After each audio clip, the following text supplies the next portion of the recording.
As always, we welcome in Steve Gardner. Does a great job covering baseball for USA Today. Very good follow on Twitter. Excellent writer. Kind enough to join us on the Boardwalk Honda Hotline on this Thursday. Steve, how you been, bud? I'm good, Rich. How about yourself? I'm doing well. Always appreciate a couple moments.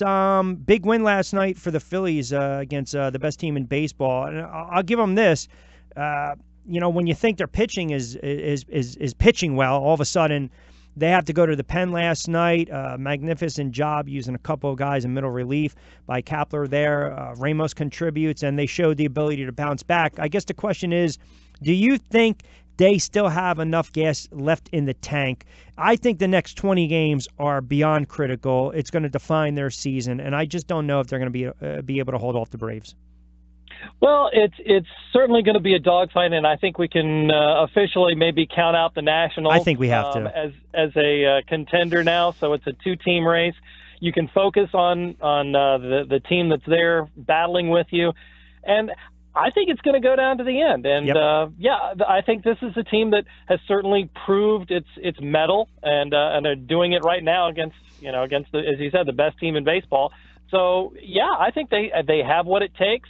And maybe only one of these teams from the East gets into the playoffs, which raises the stakes even higher. No, and that's one of the reasons I absolutely love the one game, the potential of a one-game play at the wild card. Because to me, I think it puts more pressure on you to go out and try to win your division, and then you get meaningful baseball. And I alluded to the Phillies' last 10 or so games, even the Atlanta Braves.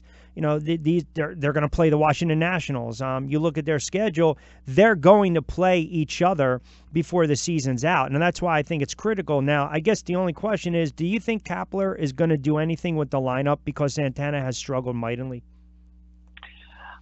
Perhaps. I mean, I don't know that you're going to see, Santana benched or anything like that, but maybe a couple of days off or something, maybe moves down in the order a little bit.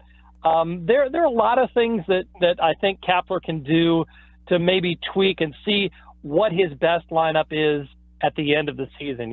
That's really what this is all about, is getting your team to be and peak at the proper time. At playoff time, and if it takes a little bit of lineup juggling, that maybe that gets Santana back into his previous form, and he becomes an important part of the offense, which he is, but he's able to contribute more. So I think this is something that maybe all managers will do down the stretch, just maybe a few tweaks here and there, just to see if that's the one thing that kicks the team in and puts it at its optimal state. Kind of a polarizing player in his first year of a 3-year, $60 million contract, right? Because the pro supporters will sit there and say, we love the way he gets on base. He works to count. The on-base percentage, 349, 66 ribbies, second most on the club. The detractor sometimes will say, yeah, well, guess what? He's got a 214 batting average, and they want more. It's all about getting on base with him. You knew exactly, at least the Phillies knew exactly what they were getting when they signed him. Not only, the veteran leadership, but he's going to have a low average. He's going to have a pretty decent on-base percentage, and he's going to hit some dingers. So I think right now you can't really say that you've gotten less than you expected because that's who Carlos Santana is. What did you make of last night's situation in Atlanta between the Braves and the Marlins? I came out of the gate, and I think if Madford wants to make a statement, then you know what you do. You suspend that pitcher for the rest of the season. Sounds a little extreme, I get it, but I think there's a difference between old school baseball and Bush League baseball. Yep, and this was definitely Bush League in my mind, as well as a lot of people. Now, the counterpoint is that, yes, Urania does pitch inside to right-handed hitters, but you look at the totality of the situation there, a guy that had hit leadoff home runs in 3 consecutive games, going for number 4, and you plunk him right there in the to middle. Open the game. Exactly. First pitch, even, and it was his hardest first pitch that he's ever thrown as a major leaguer. I mean, all of those things added up. Yep. There's no way you can say that was an accident. And I'm sorry. And I agree. A hefty suspension is in order here because you're taking away, or you could potentially have taken away. That's right. One of the most exciting young players in all of baseball, and baseball can't condone that. No, that was exactly my point. Now, they're not going to see the Marlins for another week. And again, you got to wonder, if you're in a pennant race here with the Phillies, you're not. Why are you going to retaliate? That would be foolish. Yes, exactly. As much as that's where I think the unwritten rules in baseball just get a little bit too ridiculous, because you're putting, retaliation or justice or vigilante justice or whatever ahead of essentially what's best for your team in not only that particular game, but in the long run. I just think that's so stupid. And somehow or another, we've got to get our mindset out of this, players policing the game. No, let's play Right. the game the way that it should be played. And that's not headhunting and trying to maim somebody with a 100-mile-an-hour pitch. Did you hear Keith Hernandez's comments? I did. I listen. He was a great player, and I understand what he's saying. But I disagree. Like Josh and I were talking about, it's not like in the '60s when you had Gibson or Marichal or Tiana or Drysdale. They would brush you back, and it was part of the game, and it was an unwritten rule, and it was understood. But as you alluded to throw the first pitch out of the gate for a guy that's been dominating you, it just shows there was clear intent right there. Yeah, and for Keith Hernandez, I think this is, I don't know if it's an epidemic, but so many former players like to say, oh, well, the game was better back when I was playing, and here's what we did, and you have to hit the guy because of this. No, you don't. People's mindset has to evolve. That was a stupid thing back then that everybody accepted. Well, let's not accept it anymore. Let's do better. Let's evolve. I mean, we're taking the collision play at the plate out of baseball, right, because it's better for safety for everybody. Right. We don't need that mentality of you're rounding third and the catcher's going to catch the ball. Now let's turn it into NFL football. Yeah, that's not what the game should be. And as you know better, you do better.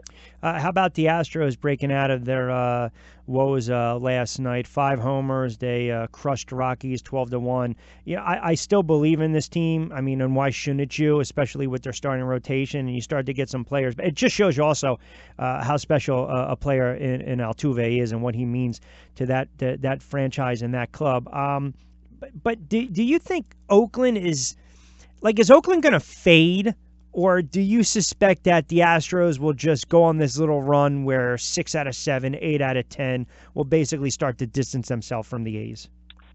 I think the Astros are a much better team and will eventually separate themselves because, they've just had so many injuries from Altuve, Correa, Springer, all of those guys, and then the uncertainty at the back of the bullpen. Things have, the Astros have faced some challenges for a team that is really, really good and obviously the defending champions.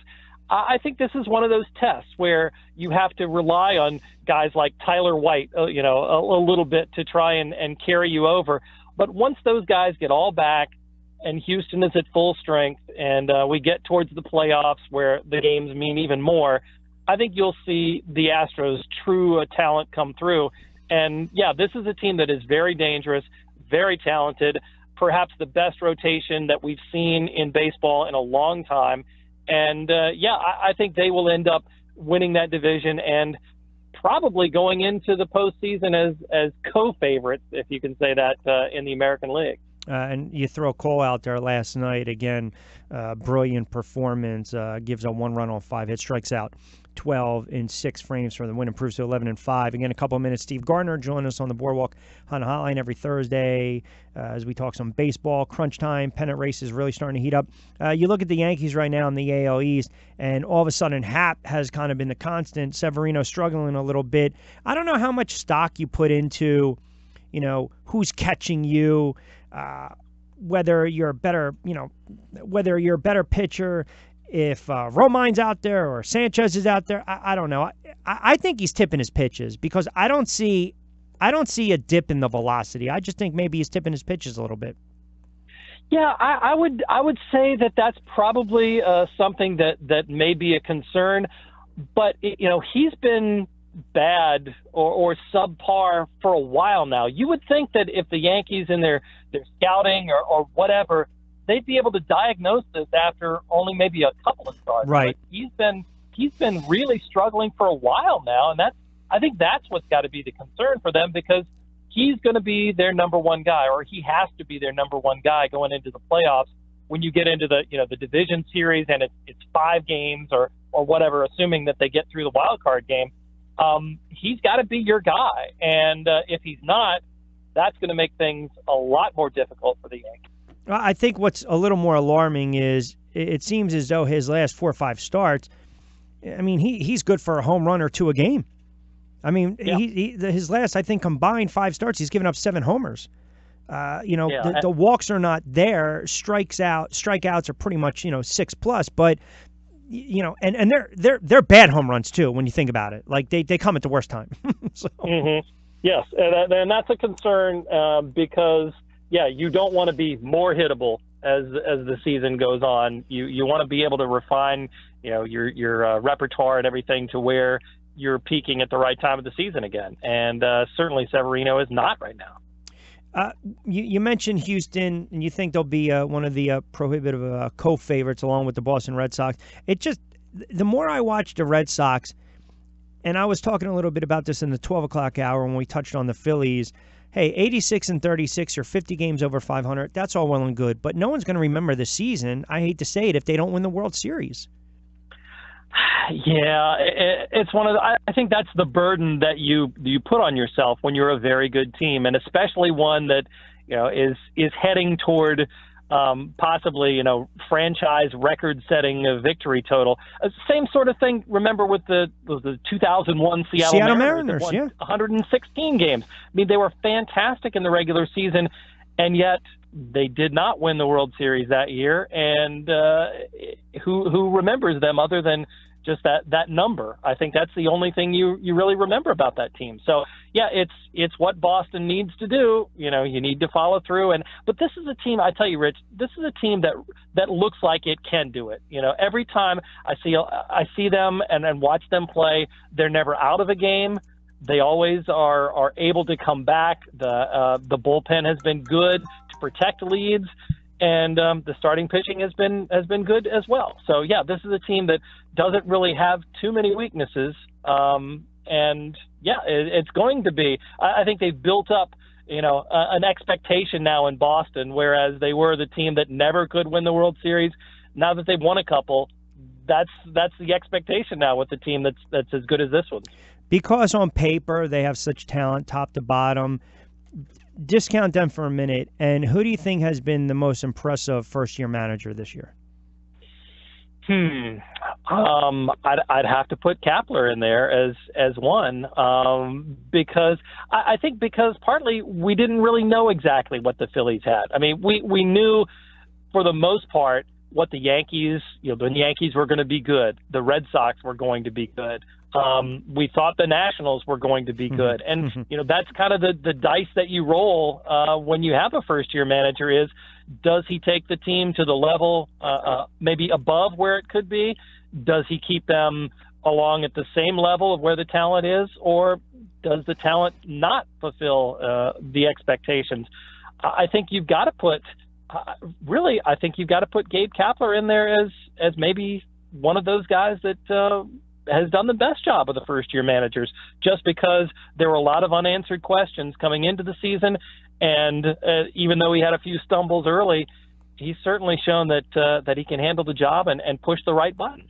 I still go back to the whole Nationals thing, and I'm just wondering, I was never the biggest Dusty Baker fan, but now hindsight's 2020, Monday morning quarterback in here, you kind of wonder if the front office really is going to be able to get it right? Because it just seems as though with all that talent, and then you get rid of Dusty Baker and you bring in an unproven guy, it's, they in 2011, they were basically turning things around. I mean, they were a 500 team, and then you started to see things start to happen a little bit. I still believe that franchise, the dark cloud hovered over that franchise when they shut down Strasburg.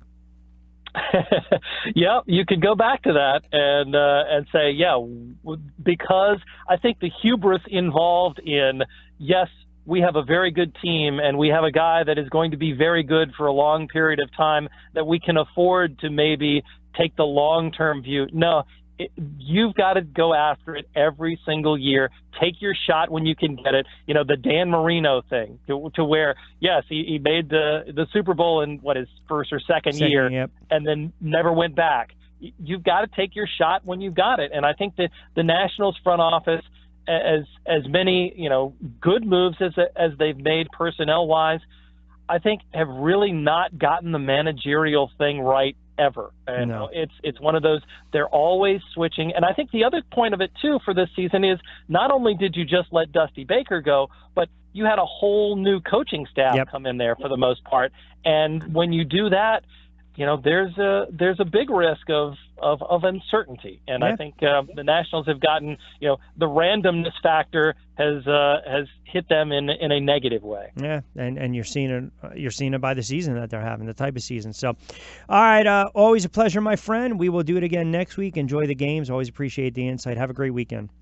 Thanks so much, Rich. All right, you got it. Steve Gardner, great job. Boardwalk on the Hotline.